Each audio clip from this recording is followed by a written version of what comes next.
Both Republicans and Democrats are reacting to midterm elections, and with that reaction always comes a few recriminations. They're also looking at possible leadership changes within their conference or caucus. For more on this, I am joined by two of my CBS News colleagues. Capitol Hill producer Rebecca Kaplan, I'm happy to say, joins me here at the desk. And congressional correspondent Scott MacFarlane is also here in our Washington, D.C. bureau. So, Rebecca, let me start with you. What are the early machinations on the Republican side as the results of the midterm elections still come in? Well, Kevin McCarthy, the presumptive speaker on the Republican side, who's been angling for this job for years now, wasted no time. He came out 2 a.m. on election night saying, when you wake up, we're going to have the majority. That didn't quite come true, but didn't slow him down later that day. Maybe he went waking up on Saturday or Sunday or Monday or Tuesday of next week. We'll see. Wake up could be an elastic concept. Exactly. Tomorrow morning. Different meeting. Whenever tomorrow morning is. Exactly. But he didn't waste any time after that either. Wednesday, by midday, he was out of the gate with this letter declaring to his colleagues, I am running for House Speaker. I need your support, promising to be more of a listener than a speaker, which really actually tells you a lot about how Kevin McCarthy came to be in his current position. He has done an excellent job over the past few years of co-opting the people who used to be his critics. We're looking at former House Freedom Caucus Chairman Jim Jordan, definitely a prominent member on the hard right, caused a lot of headaches for former Speakers Boehner and Ryan. Now, a key part of McCarthy's team. He's going to probably be running, if Republicans take the majority, the House Judiciary Committee. That's going to give him a big pathway to do a lot of investigations into the Biden administration. And getting those allies into his camp is how McCarthy is making this play to lead the Republican Party. Scott MacFarlane, I'll ask you for your thoughts on these Republican maneuvers, but also on the Democratic side. Democrats feel they still may lose the House majority, but they don't feel they've taken all of the losses or absorbed nearly the beating that they thought they would. How is that being interpreted within questions about future leadership? Well, one incoming House Democrat major characterized the leadership calls that are going out as, quote, suffocating. So there's mobilizing on both sides ahead of whatever leadership elections are expected to take place. It's kind of the irony of congressional elections. When the voting stops, when the ballots are counted, new votes are being sought from the members just elected for these leadership elections. It's obvious to everyone that Nancy Pelosi's future is uncertain. She has been cryptic about it. She hasn't announced a firm plan to run to be leader again or not.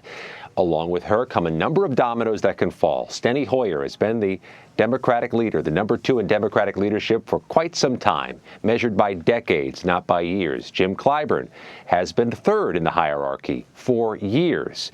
There has long been this young group of Democrats trying to displace or at least succeed those 3.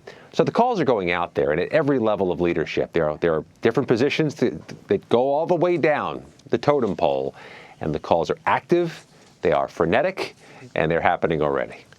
And, Scott, it seems to me that Democrats, had they taken the beating that Republicans were promising but that did not manifest, these questions about Pelosi, Hoyer, and Clyburn might have already been answered. But because the Democrats at 206 or 207 or whatever the final number is did better, they might be able to have another 2 years maybe.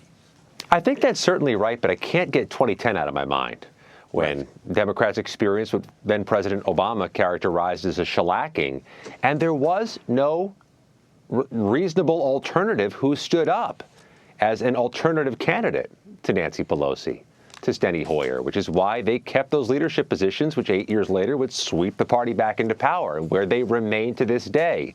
That's the question over the next 96 hours. If there is to be an alternative, who is the alternative? Who's the person that stands up and says, it's me now?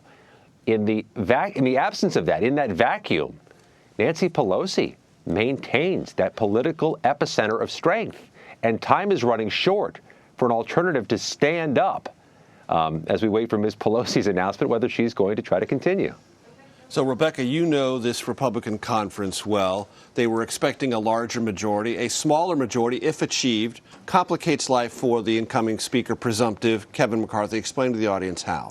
Well, a narrow majority means that there's less room for people on the far right of the party who want to go in their own direction, maybe break away on certain votes, to do that. The smaller your majority, the more you have to hold your conference in line. And just look at the struggles that Speaker Pelosi has had over the last 2 years, navigating these fights between progressives and moderates on the infrastructure bill, on big Democratic priorities. She's had to hold them together. But one of her strengths is as a legislator and knowing exactly where those pressure points in her conference are.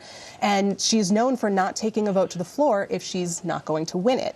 Now, McCarthy is untested to some degree in this field. And so I think one thing that's going to be very challenging is to see whether he can navigate a small majority, whether he can keep those ends in line, because I think they've gotten very used to, in his quest for leadership over the past couple of years, getting a yes from McCarthy on what they want. You know, he's going to put Marjorie Taylor Greene back on her committees, and he stuck her behind him at the big GOP policy rollout earlier this fall. Does that mean that she's willing to go along with whatever he wants to do? Or is she going to say, hey, I still, no matter how much you've given me, I want my independent voice and I'm going to use it how I see fit? Scott MacFarlane, you know this, Rebecca knows it, I know it, but our audience might not. The House is a majoritarian position. That is to say, the majority party runs things, provided it can use its majority power to enforce its will. This is on procedural votes and basic day-to-day functioning. And sometimes the most dramatic moments coming from the House is when a procedural vote sometimes fails. These procedural votes for Kevin McCarthy, if he becomes the Speaker with this very small House Republican majority, if it is to be achieved, will be dramatic almost day in and day out, don't you think? Yeah, and I think that's right. And I would add to what Rebecca just said. Nancy Pelosi doesn't bring a losing vote to the floor. You know who did bring losing votes to the floor?